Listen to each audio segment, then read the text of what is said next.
जय हिंद स्टूडेंट। अभी जो हम देखने वाले हैं आपके क्लास 10वीं बिहार बोर्ड मैट्रिक का ये जो मॉडल सेट 2021 का कुछ क्वेश्चन है उसको हम देखेंगे। सबसे पहले देख लीजिए कि ऊपर में क्या दिया हुआ, उसी के अनुसार हम चलेंगे। यहाँ आप देखें कि प्रश्न संख्या 1 से 100 तक के प्रत्येक प्रश्न के साथ 1 से 100 तक क्वेश्चन है। यहाँ देखिए 1 से 100 तक क्वेश्चन है और प्रत्येक क्वेश्चन के साथ 4 विकल्प दिया गया है। इसमें बोला जा रहा है कि प्रत्येक क्वेश्चन के साथ 4 जो है वो विकल्प दिया गया है, जिसमें से एक सही है। किन्हीं 50 प्रश्नों के उत्तर दें। अपने द्वारा चुने गए चिन्ह जो है, जो आपका आंसर है उसको ओएमआर शीट पर उसे आप चिन्हित भी करें। यहाँ देखिए ओएमआर शीट के बारे में दिया गया है।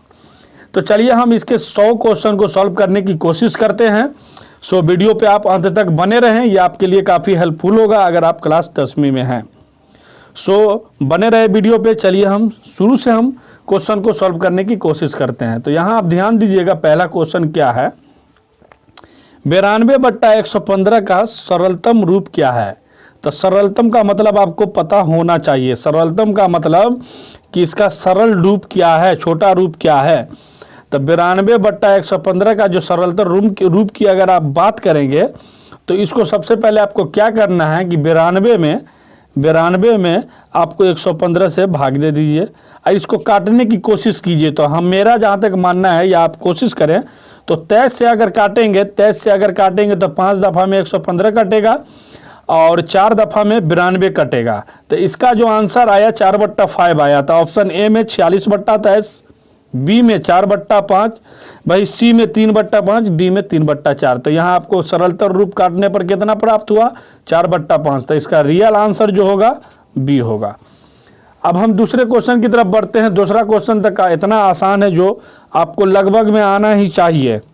ये बोला जा रहा है कि 2 परमेय संख्या के बीच अधिकतम कितनी परमेय संख्या होती है या हो सकती है। तो आपको सबसे पहले इसमें जानना ये होगा कि परमेय संख्या किसे कहते हैं। तो आपको बता दें कि जो संख्या p/q के रूप में होता है, q does not equal to 0, नीचे वाला यहाँ 0 नहीं होना चाहिए। बट यहाँ बोला जा रहा है कि 2 परमेय संख्या के बीच कितनी अपरमेय संख्या होती है, यानी कि परमेय संख्या होती है। तो यहाँ आपका रियल आंसर होगा अनंत होगा। 1 और 2 के बीच में अनंत अपरिमेय संख्या कितना है, अनंत अपरिमेय संख्या 1.005, 1.5। इसी तरह से आप आगे बढ़ते जा सकते हैं। अब हम बढ़ते हैं क्वेश्चन नंबर 3 की ओर। क्वेश्चन नंबर 3 को हम देखते हैं। अब यहाँ ध्यान दीजिए, बोला जा रहा है कि निम्नलिखित में, क्वेश्चन नंबर 3 है कि निम्नलिखित में किसका दशमलव प्रसार शांत है। मतलब कि आपको शांत आसान आना जरूरी है। सपोज मान लीजिए शांत किसे कहते हैं, जैसे 2/5 है या 10/2 है, यानी कि 10 में 2 से भाग दीजिएगा तो आपका पूरा कट जाएगा। तो ये पूरा कटना ही ये शांत कहलाता है। जो पूरा नहीं कटेगा वो अशांत हो जाएगा। तो यहाँ आपको सबसे पहले क्या करना है वो समझ लीजिए। 7/88, 13/210, 15/1600, 17/110। तो इसमें करना आपको कुछ नहीं है। शांत के लिए आप अपने क्लास में फॉर्मूला पढ़े होंगे, p/2n गुने 5n के रूप में होना चाहिए। तो यहाँ आप ध्यान देंगे 7/78 है, 88 है, ये आपका p/q के रूप में है ही नहीं, क्योंकि p/2n गुने 5n के रूप में नहीं है। कैसे, इसको 2n के रूप में अगर लिखेंगे तो 11 गुने 8, 88। तो यहाँ न 2n पे बैठ रहा है न 5n पे बैठ रहा है। 210 में भी वही हाल है, समझे, 210 में भी वही हाल है, 110 में भी वही हाल है। तो इसका जो रियल आंसर जो होगा 1600। इसलिए आप इसमें एलसीएम दे, आपको खुद ब खुद इसका आंसर आ जाएगा। अब अगले क्वेश्चन की तरफ बढ़ते हैं। ये क्वेश्चन नंबर 4 है। 4 क्वेश्चन नंबर क्या कह रहा है, इस पर आप ध्यान देंगे।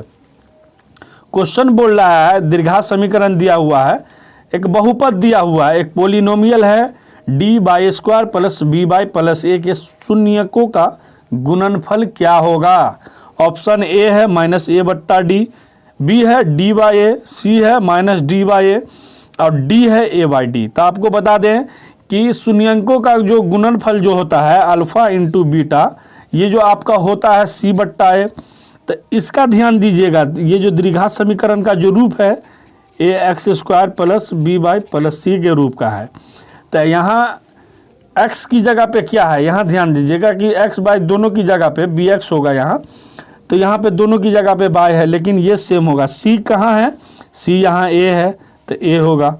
बट्टा और ए कितना है, डी है, तो डी होगा। तो इसका रियल आंसर ए बट्टा डी देखिए कहाँ है, डी में, तो इसका रियल आंसर डी होगा, ए बट्टा डी, यही इसका रियल आंसर होगा। अब पांचवा क्वेश्चन की तरफ अगर आप बढ़ेंगे तो पांचवा क्वेश्चन काफ़ी मस्त और इजी है, एकदम झक्कास वाला। सपोज मान लीजिए यहाँ बोला जा रहा है √18 का परमेयकरण गुणांक क्या होगा। तो परमेयकरण कहने का मतलब ये हुआ, परमेयकरण कि आप जो इसका जो परमेयकरण जो कीजिएगा, जिसको हम हिंदी में रेशनलाइजेशन नहीं परमेयकरण कहते हैं और इंग्लिश में रेशनलाइजेशन कहते हैं, वो आप कीजिएगा। तो कैसे इसको सॉल्व कीजिएगा, तो वही बोल रहा कि √18 का परमेयकरण गुणांक है। तो √18 तो परमेयकरण लीजिए √18 बटा √18, ये दोनों कट गया, मुंह दिलाल रहे। उसके बाद क्या बचा, √18। तो इसका जो रियल आंसर जो हो गया, इसका रियल आंसर डी हो जाएगा, √18 यही इसका रियल आंसर होगा। चलिए अब हम नेक्स्ट क्वेश्चन की ओर बढ़ते हैं। अब यहाँ ध्यान दीजिएगा, 6 नंबर क्वेश्चन में बोला जा रहा है कि सबसे छोटी आभास संख्या कौन है या क्या है। Option A 3, option B 2, option C 1 और डी 0। तो आपको मालूम होना चाहिए सबसे छोटी आभास संख्या यहाँ बी 2 होगा, इसका जो रियल आंसर है वो बी होगा। अब 7वां क्वेश्चन काफ़ी मस्त है, इसमें हम चलते हैं। यहाँ बोला ये जा रहा है 7वां क्वेश्चन कि a बराबर BQ प्लस R, जहाँ a और b घनात्मक पूर्णांक हो तो r लेस देन b और r ग्रेटर देन समझे 0।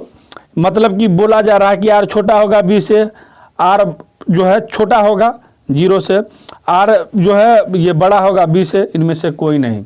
तो यहाँ आप ध्यान दीजिएगा, अगर आप 4 में, यहाँ ध्यान दीजिएगा, अगर 4 में 9 से भाग देते हैं तो ये साइड वाला ये a होगा, ये b होगा, ये q होगा, और शेष जो आता है उसको हम r का 8 यानी कि r कहेंगे।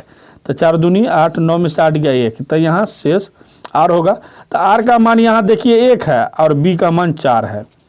तो ये बोला ये जा रहा है कि r 1 और b 4, मतलब कि b हमेशा बड़ा होगा। तो देखिए r से हमेशा b बड़ा होगा, इसका c एकदम मैच कर रहा है। तो इसका रियल आंसर जो है इसका c होगा।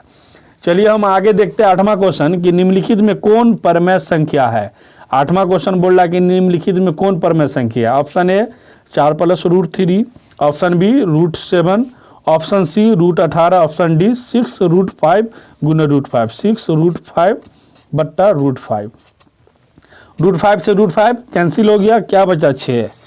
तो यहाँ क्या होगा, ये परमेय संख्या होगा 6। तो इसका रियल आंसर डी होगा। चलिए अब हम देख लेते हैं क्वेश्चन नंबर 9 को। द्विघात बहुपद x² + 12x + 35 के शून्यांक है। तो यहाँ देखिए, यहाँ x² जोड़ 12x + 35, इसको आप शून्यांक निकालना है तो बराबर 0 कर दीजिए। जब ये बराबर आप 0 किए उसके बाद इसको निकालिए, तो x² + 7x + 5x + 35 बराबर 0 है, ये है x × x + 7, 5 लिए तो x + 7 आया बराबर 0। तो x + 7 आया और x - 5 आया। तो दोनों को 0 लेंगे तो एक दफ़ा x का मान -7 आ जाएगा, बराबर 0 कीजिएगा तो। और यहाँ जो है x का मान एक दफ़ा -5 आ जाएगा। तो दोनों क्या होगा, दोनों ऋणात्मक होगा। तो इसका रियल आंसर बी होगा, दोनों ऋणात्मक। उसके बाद आगे अगर देखेंगे 10वां नंबर क्वेश्चन है कि निम्नलिखित में कौन अपरमेय संख्या है। इसमें बोला जा रहा है कौन अपरमेय संख्या, परमेय संख्या नहीं। तो यहाँ पे क्या होगा, यहाँ 10वां में देखिएगा ए भी नहीं होगा क्योंकि 121 का निकल जा रहा है 11, बी भी नहीं होगा, सी भी नहीं होगा, सी होगा क्योंकि सी का नहीं निकलेगा, और डी भी नहीं होगा। तो ये सब नहीं हुआ, इसका रियल आंसर क्या हो जाएगा, सी हो जाएगा। सी ही इसका रियल आंसर है। चलिए मिलते हैं नेक्स्ट वीडियो में। तब तक के लिए जय हिंद, जय भारत, वंदे मातरम। वीडियो अगर आपको हेल्पफुल लगी है तो चैनल को सब्सक्राइब जरूर करें।